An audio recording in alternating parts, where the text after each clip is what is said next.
Shalom, welcome to my video. Today we're going to pick back up with Psalms.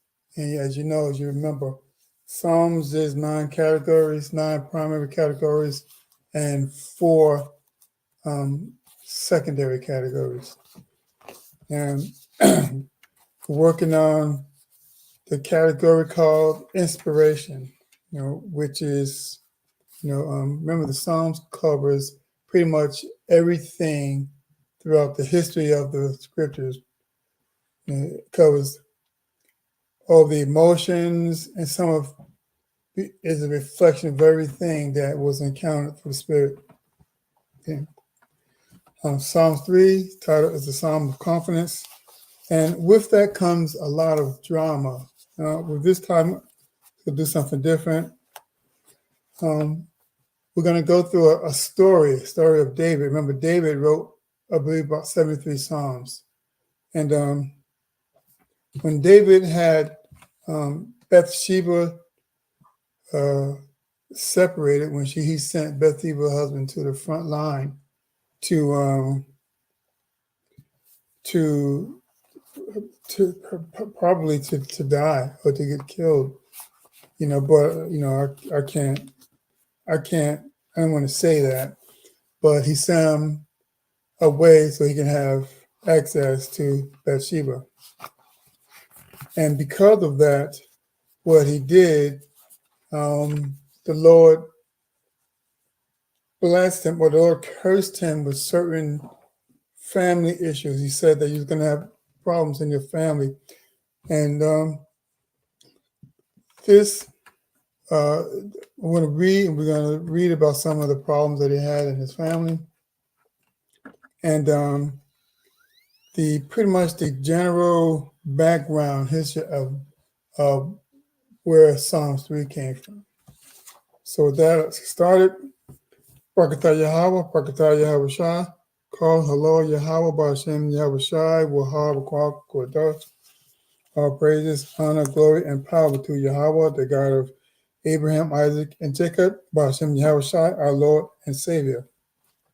That the elders that rule well be counted worthy of double honor, especially those who labor in the word and doctrine. Much respect to the prophets and teachers, a great millstone, through the Spirit cling to in order to learn the new song, rightfully dividing the word to qualify to escape the day of the Lord's visitation on Great Babylon. Great respect to the fellow believers, Jakim and Akwath, who is the remnant of Israel, which includes 144,000, and 1/3 mixed multitude, promise mercy and salvation from our Lord. Okay, so with that, let's just get right into it. Okay.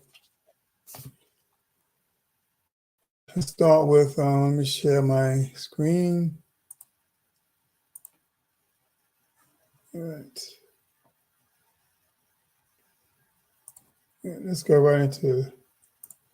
Let's read Psalm 3. Psalm 3 it's a short Psalms, but it has when you see the history, it came from a lot. Okay? A Psalm of David, and let me oops, I already done it. A Psalm of David when he fled from Absalom, his son. Lord Yahweh, how are they increased that trouble me? Many are they that rise up against me. Many there be which say of my soul, there is no help for him in Yahweh Hashem Yahweh Shah, Selah. Oh, but thou, O Lord Yahweh, art a shield for me, my glory, and the lifter up of mine head. I cry unto the Lord Yahweh with my voice, and he heard me out of his holy hill, Selah. I lay me down and slept. I awakened, for the Lord Yahweh sustained me. I will not be afraid of 10,000s of men that have set themselves against me round about.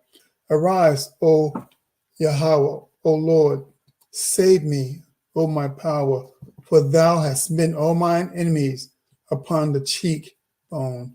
Thou hast broken the teeth of the ungodly. Salvation belongeth unto the Lord Yahweh. Thy blessing is upon thy people. Selah. So at this time, David had undergone some tremendous tragedies in his lifetime. You know, when David was the king, he was pretty much admired among many in Israel. He was a warlord. He was greatly admired by his subjects and his people. You know, and let's get right to it.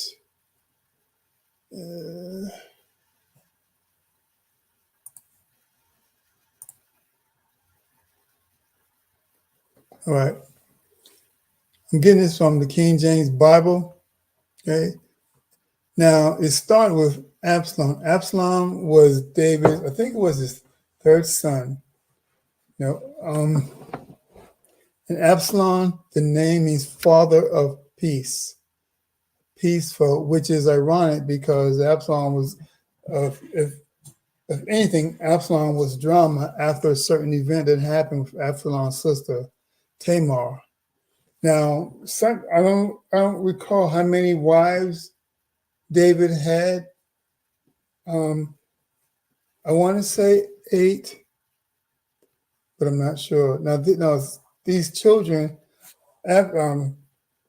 Tamar and Amnon, who was another principal character in this story, they're from different parents.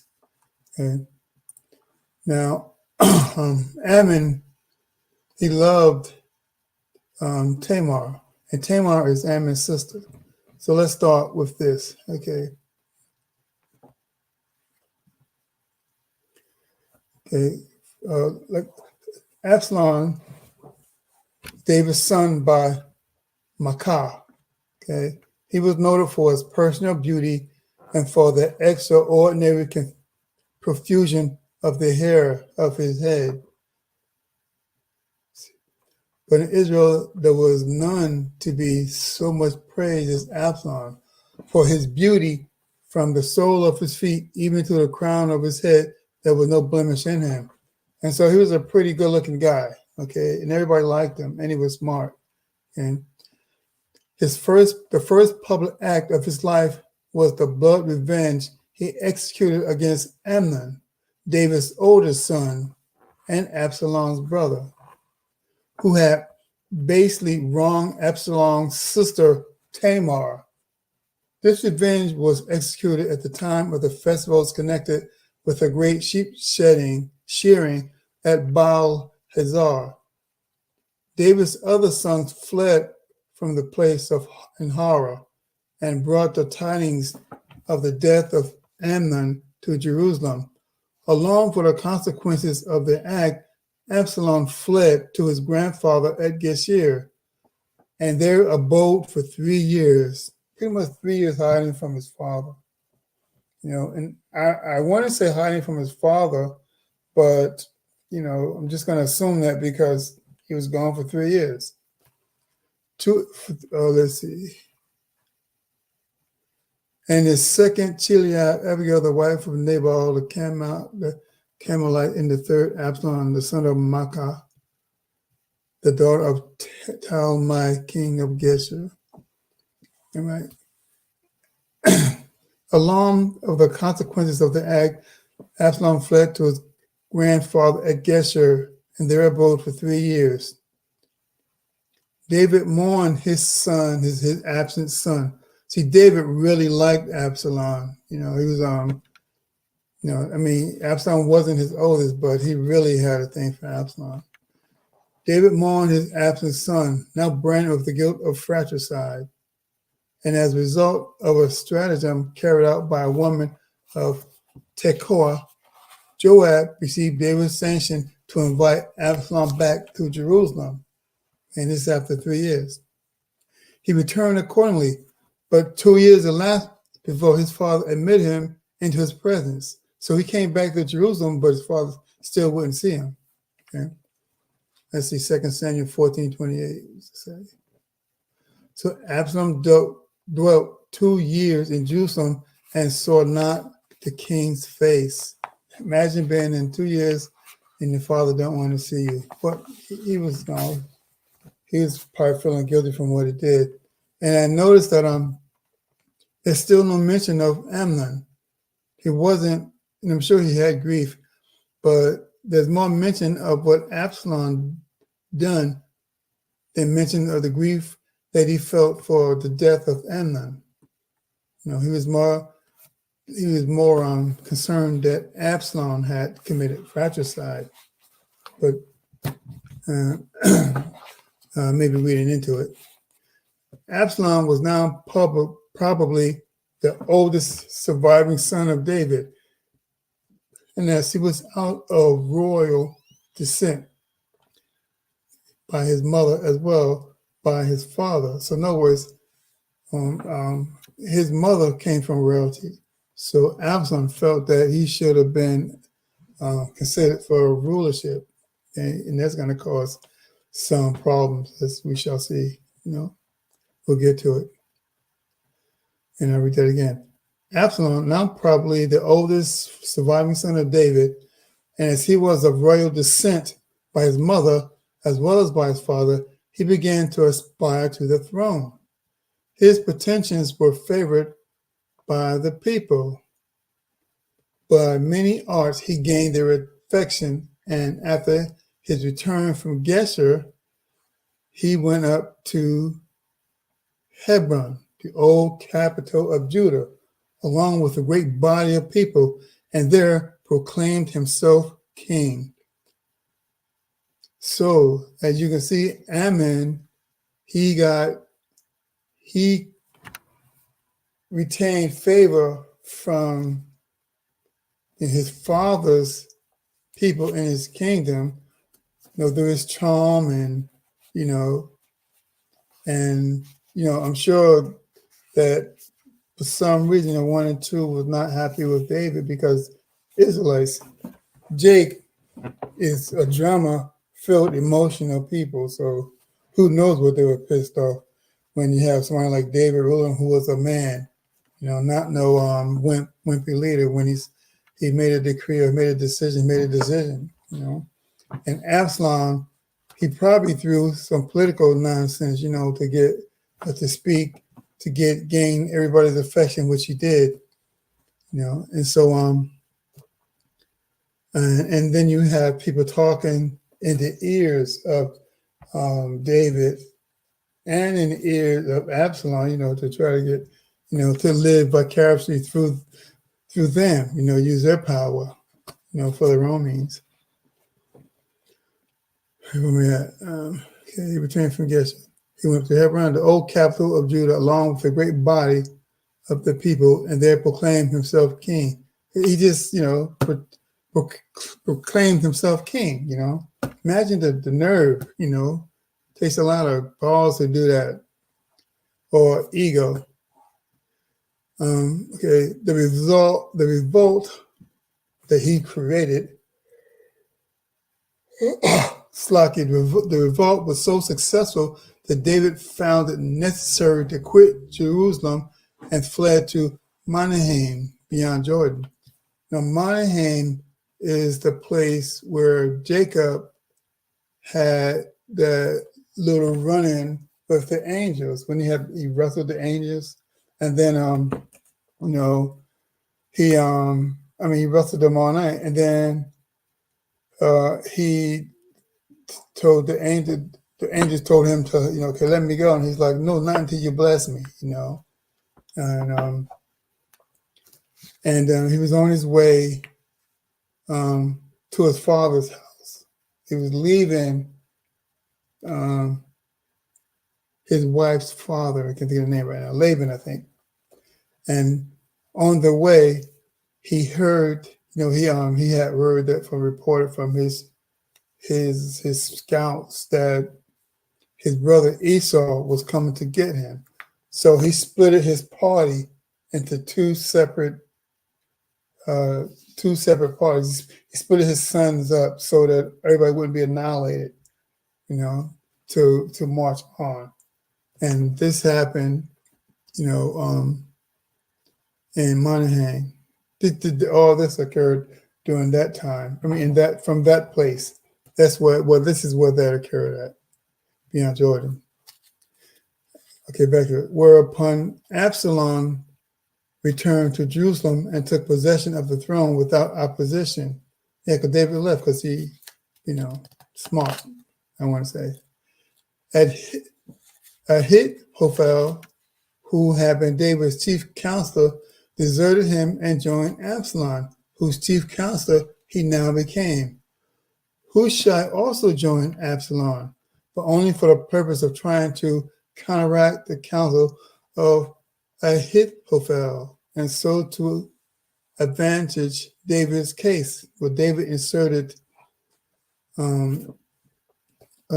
Hushai as a spy, and to, like I said, to counteract Ahithophel's counsel to Absalom. He was so far successful that by his advice, which was preferred to that of Ahithophel, Absalom delayed to march an army against his father, who thus gained time to prepare for the defense. Absalom at length marched out against his father, whose army, under the command of Joab, he encountered on the borders of the forest of Ephraim. 20,000 of Absalom's army were slain in that fatal battle, and the rest fled. Absalom fled on a swift mule, and let me go to the actual. Let's go to Samuel.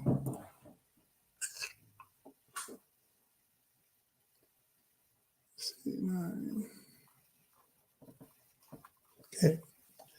For the battle was there scattered over the face of all the country. Let's see. We'll start at all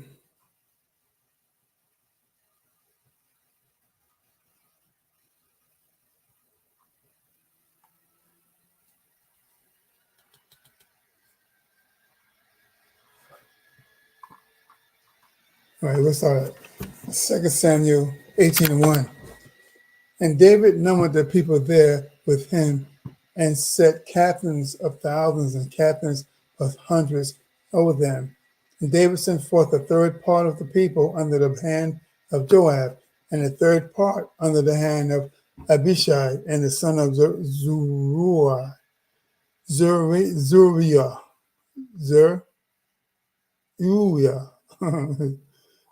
Jacob's. Let me see something. I really want to get this right.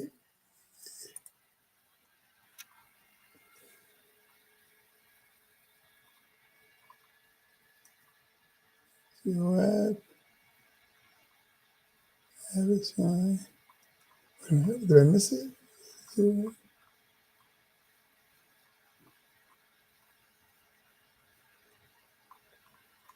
What one?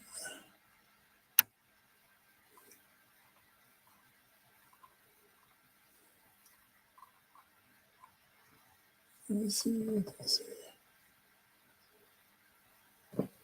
Okay, Zero.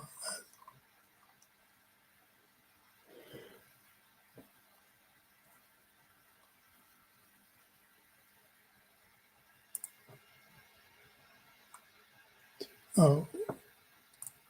Strong's H 6870. Strong's H 6870. Seruya. Seruya. Okay, I have the second entry. Seraya. Seraya. Seraya. Seraya. Third entry. Seraya. Seraya. All right. I wanted to get the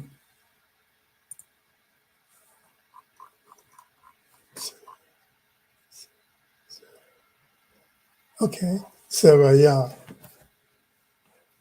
That'll do. Seraya. Abishai is the son of Seraya, Joab's brother, and a third part under the hand of Ittai, the Gittite, and the king's son under the people. I will surely go forth with you myself. But the people answered, Thou shalt go forth, for if we flee away, they will not care for us. Neither if half of us die, will they care for us. But now thou art worth tens of thousands of us. Therefore now it is harder than thou secure us out of the city. And the king said unto them, What seemeth you best I will do? And the king stood by the gate side, and all the people came out by hundreds and by thousands. And the king commanded Joab and Abishai and Elitai, saying, Deal gently for my sake with the young man, even with Absalom. And all the people heard when the king gave all the captains charge concerning Absalom. So the people went out into the field against Israel, and the battle was in the wood of Ephraim, where the people of Israel were slain before the servants of David. And there was there a great slaughter that day of 20,000 men. So King David slew 20,000 of Absalom's men. And it's not, and of course there was more because some of David's men go slain as well, but it doesn't give a number on David's count. For the battle was there scattered over the face of all the country, and the wood devoured more people that day than the sword devoured. And Absalom met the servants of David, and Absalom rode upon a mule, and the mule went under the thick boughs of a great oak, and his head caught hold of the oak, and he was taken up between the heaven and the earth, and the mule that was under him went away. So that's weird. His head got caught in a bough or kind of a tree bough, and he got stuck. And the mule ran off and left him hanging there. 2 Samuel 18:10. And a certain man saw it and told Joab and said, Behold, I saw Absalom hanged in an oak. And Joab said unto the man that told him, And behold, thou sawest him. Why didst thou not smite him there to the ground?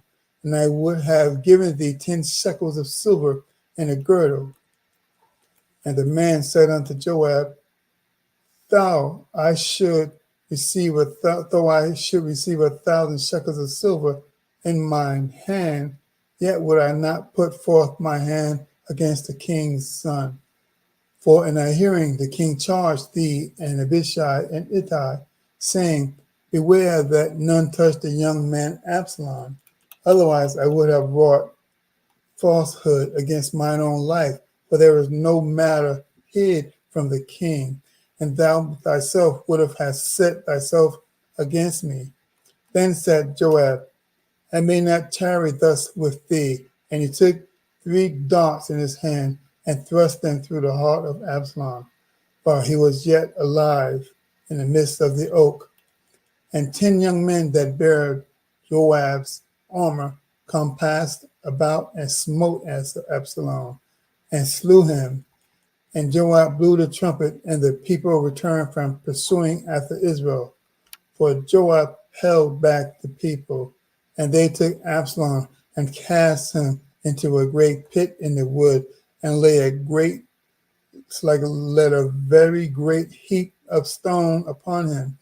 And all Israel fled, every one to his tent. Now Absalom in his lifetime had taken and reared up for himself a pillar, which is in the king's dale, for he said, I have no son to keep my name in remembrance. And he called the pillar after his own name, and it is called until this day Absalom's place. David is grief-stricken. Then said Ahimaaz, the son of Zadok, Let me now run and bear the king's tidings, how that the Lord Yahweh have avenged him of his enemies. And Joab said unto him, Thou shalt not bear tidings this day, but thou shalt bear tidings another day. And this day thou shalt bear no tidings, because the king's son is dead. Then said Joab to Cushai, Go tell the king what thou hast seen. And Cushite bowed himself unto Joab and ran.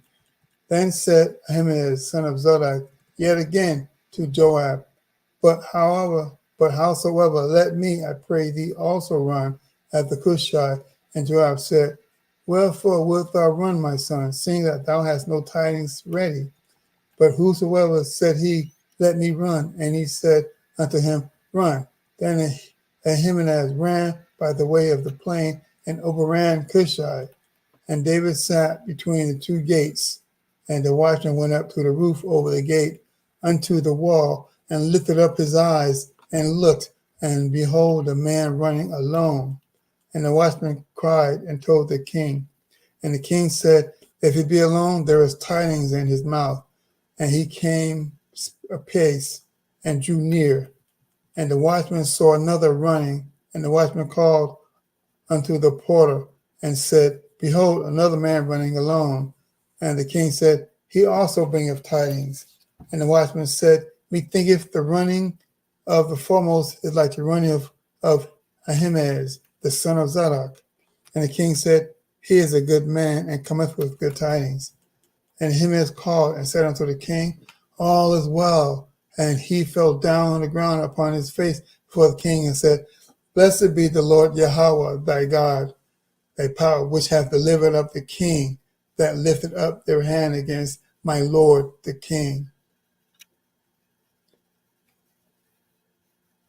Slaki,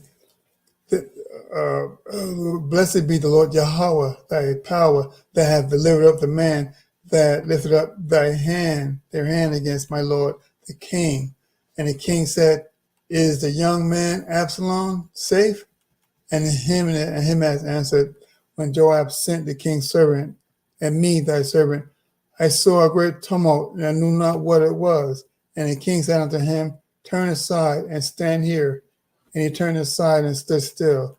And behold, Cushite came. And Cushite said, tidings, my lord, the king, for the Lord Yahweh hath avenged thee this day of all them that rose up against thee. And the king said unto Cushite, is the young man Absalom safe? And Cushite answered, the enemies of my lord the king, and all that arise against thee to do thee hurt, be as that young man is. And the king was much moved, and went up to the chamber over the gate, and wept as he went. Thus he said, O my son Absalom, my son Absalom, would the Most High have died for thee? O Absalom, my son, would the Most High, or with power, I had died for thee. And so this is a pretty strong story. Absalom, the king's son, who was favored, ended up being deleted, being killed. And the king didn't want it to happen, but it wasn't up to the king. The Lord put it in Joab's heart to kill Absalom, and that's what they did. And this is what inspired King David, because the Lord destroyed his enemies, because it could have very well went the other way, And so that is what Psalm 3 is. A very short song, but you see, it's filled with a lot of action, a lot of meaning. The king lost a son, but the Lord defended him and kept him in power. Let me shut this down. My throat is like going haywire. So I pray that you got some edification from that. We know that there's a lot that's going on the earth. Pretty soon they're going to have the devil, these Western powers. They're going to have, right now they're creating different reasons and excuses to come after our prophets and to kind of stop the word. But what they don't know is it's not them stopping the word. The Lord is allowing them to do what they're doing because He's allowing them to get to the very end, of their enterprise. So that when He come and visit them, He'll visit them in their completeness, because it's too late to stop the word. The word is spiritual, and they are carnal. So there's nothing they can do, but they don't know that. Their egos have them, but the Lord is with us. The Lord is with the Israelites. And we need to pray, to cling to the men of the Lord for our own safety and protection. The Lord put them here so that they can guide us. And remember,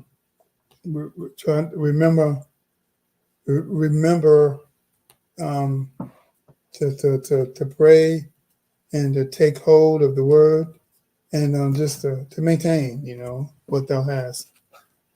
So with that, I'm going to say, Pakatah Yahweh Shai, Kwame Yasrawa, and Abba Ba. Shalom. Until the next time, Lord willing.